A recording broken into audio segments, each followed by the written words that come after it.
الحمد لله نحمده ونستعينه ونستغفره ونعوذ بالله من شرور أنفسنا ومن سيئات أعمالنا.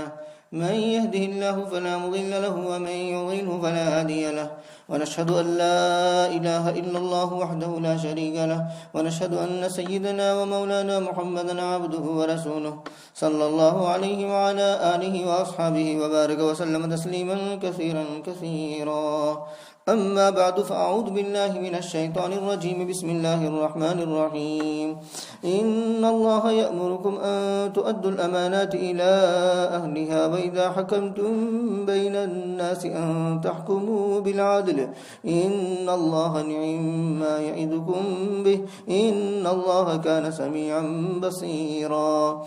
يا أيها الذين آمنوا أطيعوا الله وأطيعوا الرسول وأولي الأمر منكم فإن تنازعتم في شيء فردوه إلى الله والرسول إن كنتم تؤمنون بالله واليوم الآخر ذلك خير وأحسن تأويلا.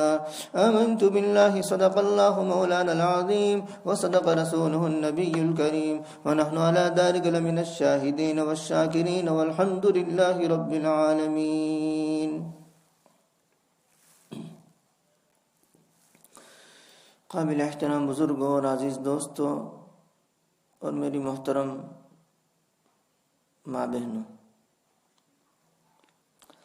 سورہ نساء کی آیت نمبر 58 اور 59 پڑھی گئی ہے. پہلے آیت کا ترجمہ دیکھتے ہیں. بے شک اللہ تبارک و تعالی تمہیں حکم دیتا ہے کہ تم پہنچا دو امانت والوں کی طرف، اور جب تم فیصلہ کرو لوگوں کے درمیان تو یہ کہ فیصلہ کرو انصاف کے ساتھ. بے شک اللہ تبارک و تعالی تمہیں اچھی نصیحت کرتا ہے. بے شک اللہ تبارک و تعالی سننے والا ہے، دیکھنے والا ہے. دوسری آیت کا ترجمہ بھی کر لیتے ہیں. اے ایمان والو، اللہ کا حکم مانو، رسول کا حکم مانو، اور تم میں جو حاکم ہیں، اولو الامر ہیں، ان کا حکم مانو. اگر تم جھگڑو کسی چیز میں تو اس کو لوٹاؤ اللہ اور رسول کی طرف. اگر تم ایمان رکھتے ہو اللہ پر اور آخرت کے دن پر، یہ بہتر ہے اور اچھا ہے انجام کے اعتبار سے. یہ بہتر ہے اور اچھا ہے انجام کے اعتبار سے. یہ تو آیت کا ترجمہ ہوا. پہلی آیت حکام اور عمرہ کے متعلق ہے، اہل حکومت، اصحاب اقتدار. دوسری آیت کا تعلق محکومین، رعایا، عام پبلک سے متعلق ہے. گو کہ پہلی آیت میں کچھ حصہ وہ بھی ہے جو عام لوگوں سے متعلق ہے، یعنی تمام لوگوں سے متعلق ہے، صرف حکام اور عمرہ سے متعلق نہیں ہے. لیکن اس آیت کا دوسرا حصہ وہ حکام سے متعلق ہے.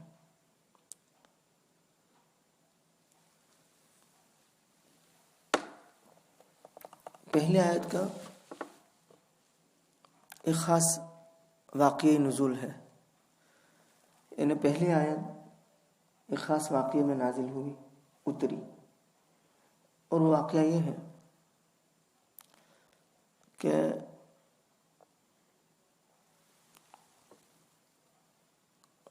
اسلام سے پہلے بھی کعبہ شریف کی خدمت بڑی عزت کی چیز سمجھی جاتی تھی،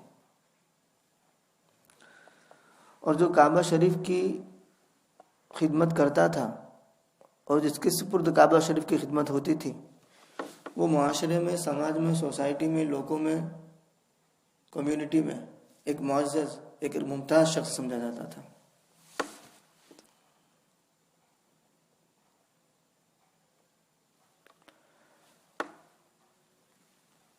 چنانچہ بیت اللہ اور کعبہ شریف کی مختلف خدمات مختلف خاندانوں کے سپرد تھی. جیسے کہ سکھایا انہیں پانی پلانا.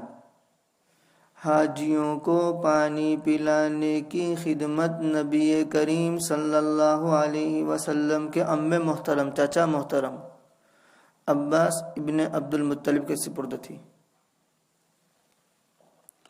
اسی طریقے سے کعبہ شریف کی دوسری خدمات کے دوسرے چچا ابو طالب سے متعلق تھی.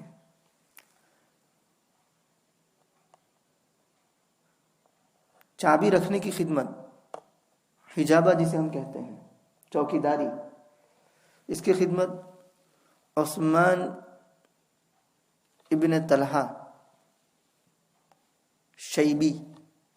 شیبہ خاندان سے ان کا تعلق ہے، ان کے سپرد تھی.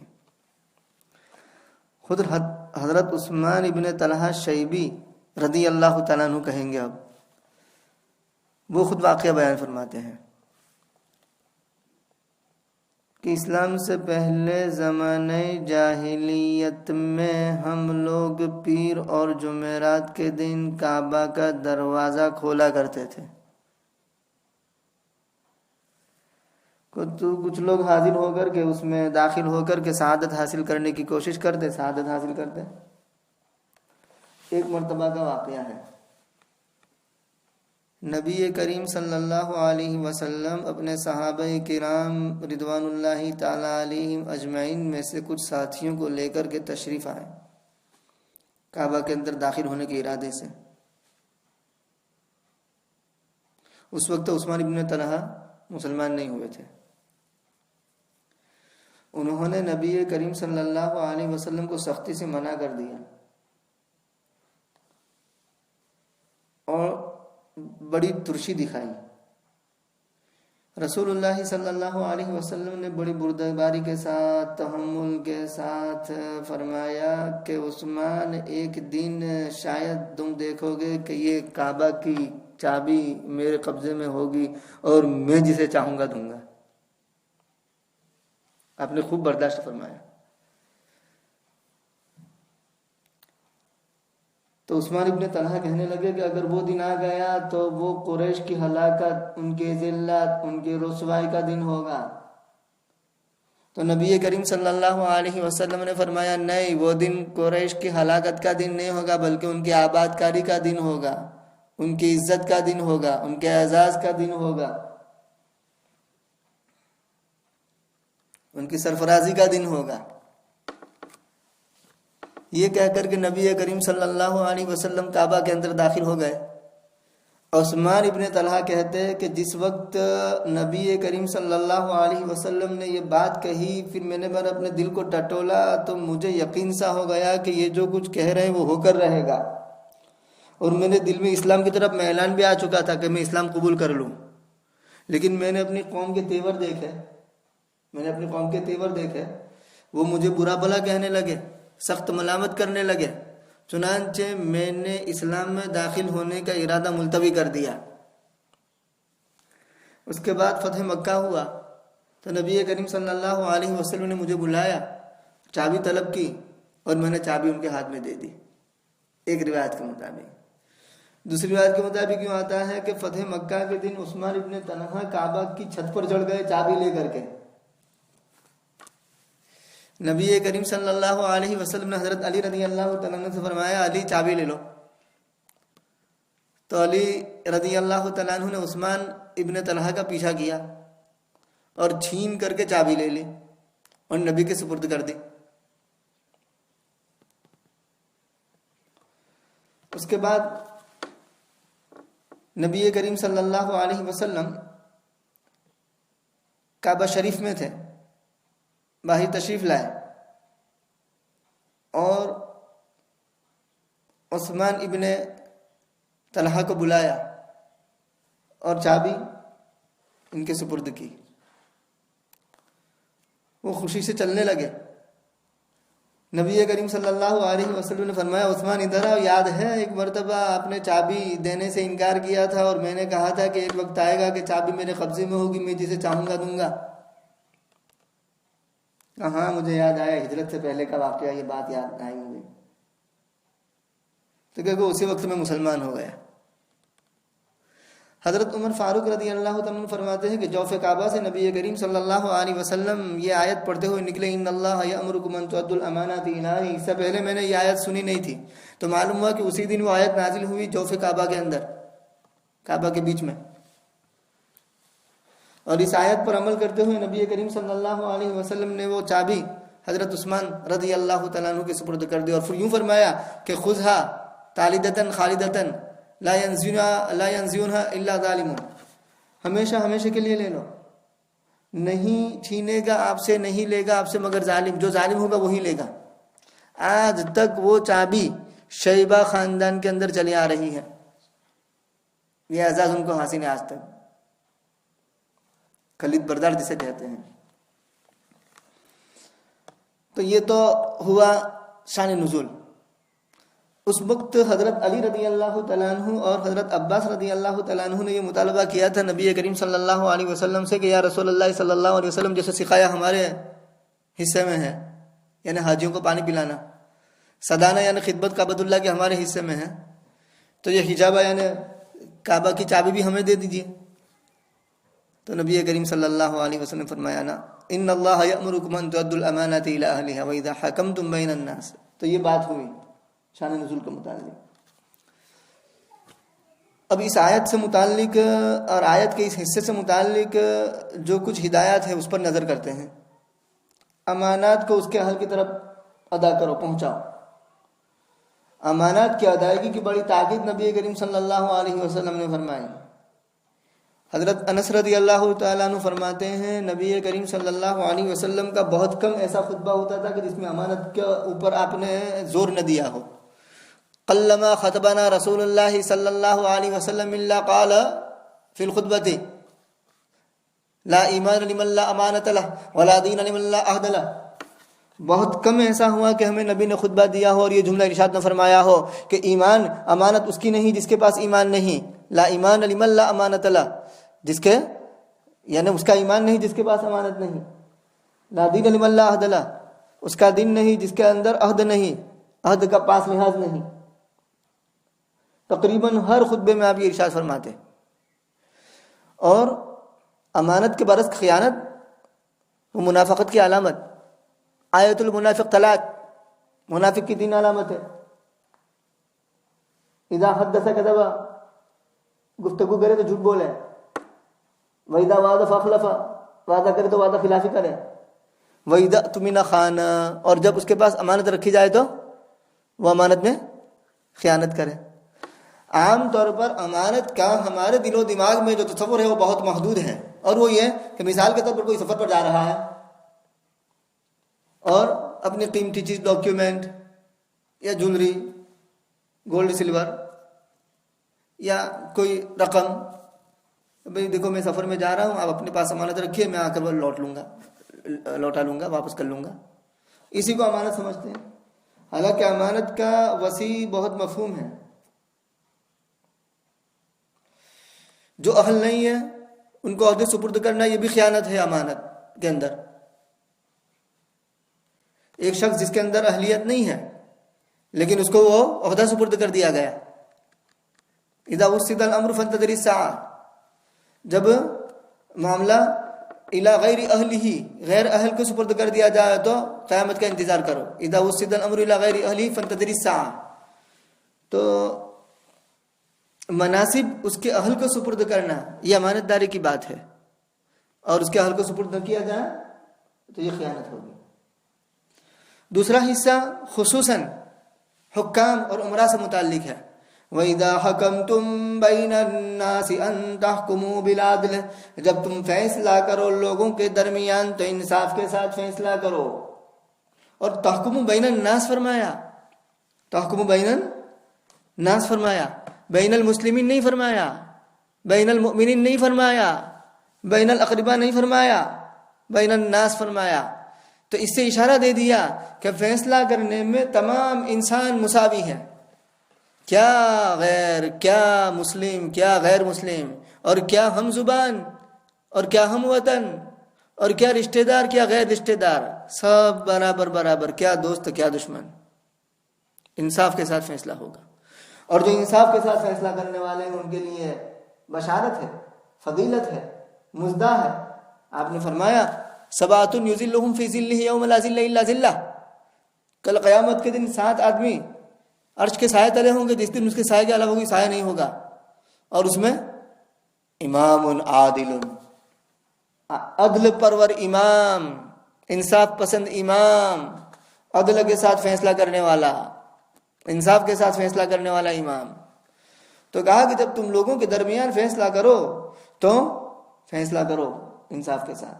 یا ایھا الذین آمنوا کونوا قوامین بالقسط شہداء للہ ولو علی انفسکم او الوالدین والاقربین ان یکن غنیا او فقیرا فاللہ اولی بہما۔ کچھ اشارے اس میں بھی ہیں۔